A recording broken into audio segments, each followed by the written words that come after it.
Mereka kata biasanya dia turun di malam, tapi hanya untuk Arafah dia akan turun dari langit ke bumi, tapi dia akan turun pada siang hari. Statement ini sesat dan sekarang ada satu perkara yang sangat penting.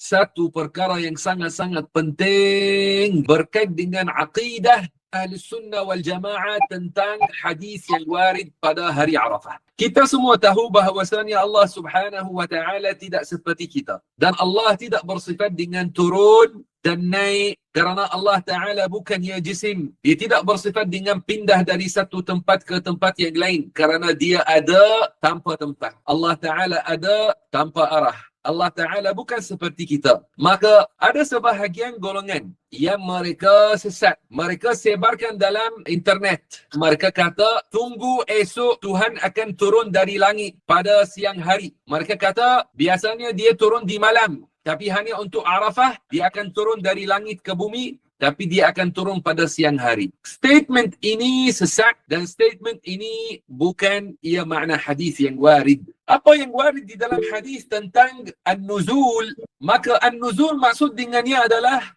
turunnya rahmah. Seperti mana setengah ulama kata, turun rahmat Allah Subhanahu wa taala ke atas orang-orang yang menunaikan hajj, atas orang-orang yang beriman. Maka pada hari Arafah, nuzul yang warid tentang hari Arafah, maka ada ulama yang menafsirkannya dengan makna turunnya rahmat Allah Subhanahu wa taala, atau dengan makna turunnya para malaikat daripada langit ke tanah Arafah. Bukan maknanya Allah Ta'ala pada esok siang hari dia akan berada di langit, kemudian dia akan pindah berada di tanah Arafah bersama para hujjaj, bersama orang-orang di sana. Tidak, bukan ini maknanya.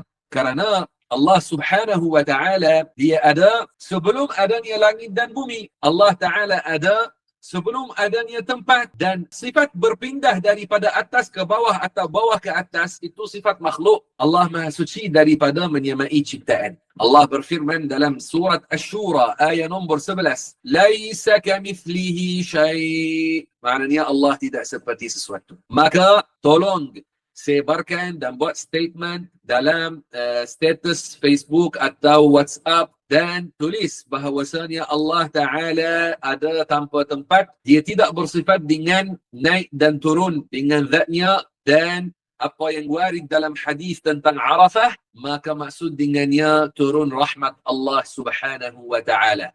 Bukan maknanya Allah ada di langit dan dia turun ke bumi. Bukan.